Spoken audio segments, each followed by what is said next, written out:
Ayan, I'm all set. Naka-prepare na lahat ang aking lulutuin. At heto, ang aking chicken.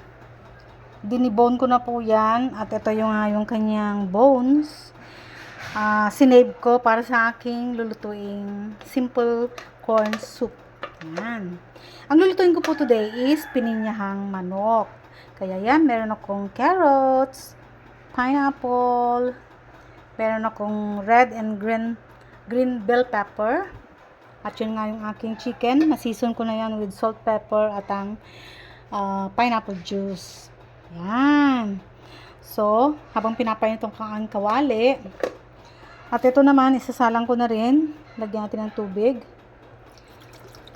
Kasi kailangan ko ng chicken broth para sa aking corn soup. Yan. Papakulo ko to. At pag nakulo na, malambot na yan. I purposely leave some meat on the chicken breastbone. Para mamaya pagka ito na pakulo ko na, tatanggalin ko yung mga meat niya at ihahalo ko sa aking soup. Ayan. Salang na po natin. Para sabay-sabay na ang pagluluto. Ayan, mainit na yung ating kawali. Ayan.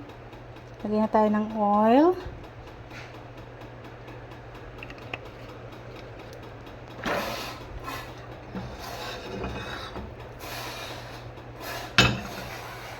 Ayan. At yung ating chicken is isalang na rin natin. Ayan.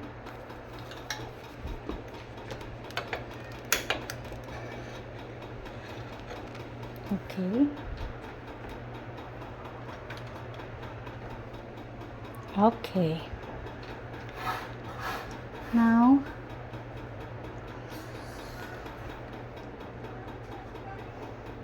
kaya natin mainit. Nakalimutan ko pang ilapit sa akin yung aking gagamitin. Yan. Let's saute garlic. Garlic muna tayo. Ako lagi kong garlic ang inuuna.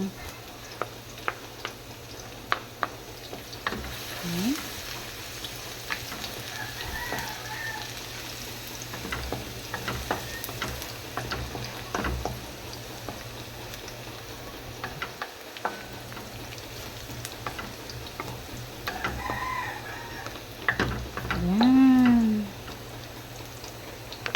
Tapos natin ilagay ang ating onion.